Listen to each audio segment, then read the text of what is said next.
Yo, yo, yo, what is good? It's your boy Flying J here with another anime analysis.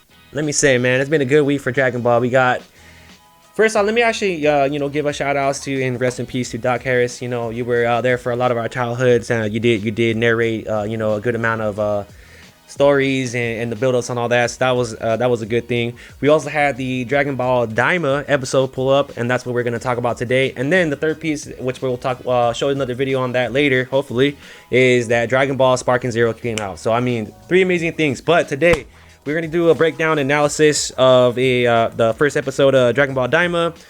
It was a good introduction. I would say it's a good pilot, but you know how we do it with the anime analysis. So let me go ahead and pass it over to my boy D. We back with another week with anime analysis. Like I said, Dragon Ball Daima came out. I guess I'm gonna give a quick overall. I think this story overall it kind of feels like GT a little bit. It's weird. It's like GT was said it was in canon, and then people say it is canon, and then you give us Super, then you give us a story in between Z and Super. Kind of confusing, but the whole little kid thing is kind of the GT plot. But overall, I guess what I could say from the story I got is, I think his name is King Goma. You said, Johnny? Yeah, King Goma. King Goma is pretty much the king of hell. Yeah. I don't know what he wants to do. I'm sure that'll get unraveled later on through the series. But he kind of was just watching everything kind of play out from Majin Buu arc to seeing, the Saiyans, Goku and Vegeta. And essentially, I guess because Babidi and Deborah got killed, not killed, but deleted. Nothing standing in his way. So I guess he wants to make a wish with the Earth Dragon Balls. He pretty much wished to make everybody small again because he felt like that they would be harmless. I don't know. It's kind of a weak plot to me a little bit, but overall, I'm happy to see Dragon Ball. But one thing I do want to touch on with this show, let's first start the art style. Flying J, run that first for me, bro. Yes, sir. So this art style that they got, I don't know what it is.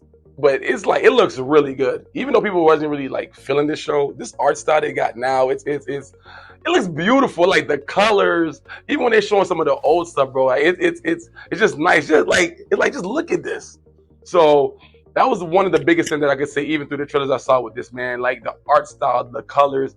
It doesn't feel like old, but it don't feel like too new either. Like how Flying J always say, I like the old art style. I like when they hand draw. Yeah. It's like a good mix. If you saw Dragon Ball Z, if you saw Dragon Ball Super Broly movie, it kind of give me that vibe a little bit. Kind of feel like Dragon Ball Kai too, but I ain't like Kai too much, but whatever. So anyways, this is beautiful. Goku got the Super Saiyan hair, Frieza look good, Cell looking good. Like the guy, he's handsome. So I do want to touch on one other thing, Flying J. I need you to run that clip for me. They were showing clips of the old stuff we saw. This Majin Buu arc, just look at this for a second. Oh, that was nostalgic, dude. Look at this. They made it look like better than what we used to seeing. I was like, damn, I almost wanted the series to be revamped just to see this. It looks beautiful, Flying J. You don't think so? Oh no, it looked good. Again, like when we saw it, I was like, bro, this brings me back, bro. Bro, I was like, look at this. We don't have the footage, but man, they showed Gohan in this thing. Oh my God. I was like, dude, Gohan looked amazing in this. I'm really feeling this art style. Maybe not the story so far. The art style I'm feeling. So let's get into, we can say some of the characters. Flying J, help me out. I believe, so I'm going to say in this, we've been introduced to, it looks like everybody but the girl in the hoodie. So I know on the far left, that's King Goma. The girl, I'm not too sure. The guy, Johnny, how you say his name? Glorio? Glorio, yeah. Glorio, that's the guy. So again, he's new. We got Goku, we got Supreme Kai, got Vegeta, got Piccolo. Like I said, hold up. Also, who else was the other that we had? No, we had King Goma. Yeah, my bad. No. Yeah, we had the more characters. Then we got King Goma. Then we got this guy that's kind of like Supreme Kai. His name's Degesu, I believe. And this girl, I believe, I remember them saying sister. I don't know if he's sister to this guy, but she's also in it. So these are like your villains. So I'm not really understanding what's really going on. It wasn't really much touched on. It just seemed like Degesu and King Goma are kind of, I guess he's his assistant. We don't know too much right now. Like I said, when it came to the whole plan, I don't know. I do remember in one part, though, he did ask King Goma after they get the Dragon Ball to give him the last wish. So I don't know what he wants to wish for. We're going to find out. But let's go back real quick, Johnny. Just go back real quick to one of them, to the first characters one. This guy, Glorio, I don't know who he is. He seems he's not really with them. So I don't know what he is. We're going to figure out. And you know what's crazy about this? It kind of feels like Dragon Ball Xenoverse to a degree. Like this, like they're like characters. I got you now. Because like I'd be like, this is like Xenoverse a little bit. We're going to see though. But like I said, it's only just been episode 1. We're definitely going to cover more. So let's go on. Let's go to the next one, Flying J. Like we said, King Gomo, we talked about him, right? He's just the king of hell. Like I said, I'm not really too sure what it is that he wants to accomplish. But you know what's so funny, bro? I notice every time someone is the king of something, they're like super short. Like Garlic Jr. was super short, super small. Frieza's super small, but the strongest guy. I can't say Majin Buu and so probably was Saul. But I just like, what is up with all these kings of this? And you're like 3'10", man.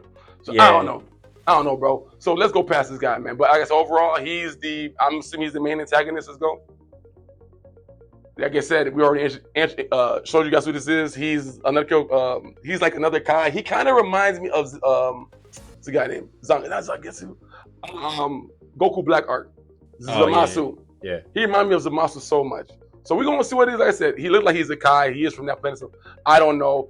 I do want to touch one thing on this show. This just came up out of nowhere. When it comes to the Kais, they need to stop with this Potara earring bullcrap. The Potara earrings in Dragon Ball Z, we know the Potara earrings to be a fusion that you fuse permanently. There was no coming out of that. Yeah. The only reason why Goku and Vegeta got out of it is because Majin Buu ate them and then they digested and they split them. Kind of made sense, kind of did it, but I can live with that. Now, when we get to Dragon Ball Super, we're told the Potara earrings, if they fuse, if they're not angels, if they're not Kais, it's not permanent. It lasts 30 minutes. No different from the fusion dance, which is cool. Now, they told us in this series, because Supreme Kai and I forgot the other guy's name was, they were separate. And I'm like, how is this happening after Dragon Ball Z? Y'all was stuck the whole Majin Buu arc. It's just some other BS. There's only one flaw I'm going to say. There's a little bit of inconsistencies in this one. I'm going to say that, but I'll leave it at that. Johnny, next to me, bro. This guy right here is named Neva. I don't know what universe they come from. What I will say is this guy seems to be working with King Gomo. It seems bad because the whole idea is when they got the Dragon Balls in this series, you know how the Dragon Balls, whenever you make a wish, there's a time limit to where you can't use it. They found the Dragon Ball. He found it in like a second. He has some type of power where bro, he pulled it like nothing. He pulled that thing out of nowhere. That thing came out of nowhere. I was like, what? So with him, when it came up to him, he found the Dragon Balls in like 30 seconds. He was able to speed up the process to reuse the Dragon Balls. And it's because of him, they were able to make the wish that turned everybody small. Cool. This is kind of where, this is not the exact thing when they made a wish, but you know how this worked with Shenron. When he got all the like Dragon I said, Balls together. Yeah. Dragon Balls went, this man got it with just this one move right here. Brought everything back. It was cool. We're going to see. And the way the episode kind of ended, everybody was kind of turning small. So I kind of don't know where we're going to go for episode 2, but we're going to see. You got to live, Jay? No, just let me ask you. So, because I remember you were trying to teach me that, like when they turned him kid, it was called what? Chibi. So do you feel? Because I feel like they utilized that intro to be able to introduce that. How do you feel about the introduction to bring the introduction of Chibi? I guess what he's referring to is the way the episode ended. It was kind of like a cliffhanger. Like everybody was turning small. You had the captions going up, and Flying J was saying that he think that this was the new. That was going to be the new interest of the show. I don't know. I mean, I feel like the show is just now that it's going to be Chibi, bro. I don't know what to expect, bro. It seems friendly like Dora the Explorer, but I would say my overall take on the show so far, visuals looks amazing. There's rumored that Vegeta is going to be getting a new form we never seen. Some people are saying Super Saiyan 3. We'll see. What do you think of the plot? I feel like I need to see more because it's just like it feels like GT all over again. It just feels like we're going to make Goku small. We're going to go on these adventures. And I don't know. So right now the plot ain't hitting. To be real with you, this episode didn't really even require Goku and Vegeta, to be honest with you. All they did this episode, we saw them. They were training. They ate. It was all jokes, fun, and games. There was no real mission for them. You know what I'm saying? Yeah. So this episode to me was really mainly about just the villains. So we're going to see what happens to them. So I haven't been sold enough to say if this is a good show or a bad show. But I will keep watching because Dragon Ball Z, that's my thing. Hey, so with that being said, going into the plot, what do you think? Like, how was the pacing of the episode? Just overall. I felt because it's like 30, it was like a 32-minute episode. I feel like it was kind of slow because I mean they did spend a lot of time kind of showing us, old footage. Well, for you know how some shows like they prolong the build up to introduce the character. This I understand that it was slow as an episode, but how things usually kind of like build up pretty slow. I feel like this was a good quick way to introduce like one the Chibu and two Chibi. Sorry, I was getting there on the Chibi, Yeah. and then two be able to bring a new show to light. I would say that if you're saying as far as the build up, then they're doing a good job. Because I feel like shows like this, you get the first episode, you're like, this ain't good enough. We're gonna see, but I'm gonna watch it no matter what. I'm a DBZ fan. That's the one that got me started. So yeah, man, we're gonna see. But like I said, overall, first episode, it was good. I was intrigued by it. Now I'm ready to see what the chibi thing goes on. It feels like everybody's gonna be small. Yeah. So I don't know. I just want to see what's the purpose of it. Because like I said, I know because Babidi and Debor played a big role and King Goma taking over. I don't know what his goal was. So I really want to see what it is. But we're gonna be back next week with episode 2. With another anime analysis. Please, y'all guys leave comments. Let us know what you guys think about this stuff. We love this. This show is interesting. Definitely happy that Sparking Zero's back. I didn't say back. Sparking Zero came out. Me and Flying J gonna be playing that thing. Y'all get some footage. We'll do a whole video game analysis. Yeah, but let everybody know what we're doing every Sunday with the second time. This is the second anime analysis. My bad. Let them know let the people know that are introducing to that are new to the channel. Yeah, pretty much. I think lately I feel like when it comes to anime, we tend to get a good reception. So I feel like every Sunday I would love to watch the entire series of Daima. Kind of go through each episode when we drop it on Sunday. So when you guys ain't going to freaking church, you ain't going to no day drinking, you got an episode of us. The real actually the anime analysis. What time we dropping on Sundays? What's a good time? I'll say like 12, bro. Well, it may justify like we subject to changes. Yes, but I say it's Sunday afternoon. Yeah, we get it. So yeah, for you guys that are there right now with Sparking Zero being going on right now, bro, people gonna be talking about Dragon Ball Z for a while.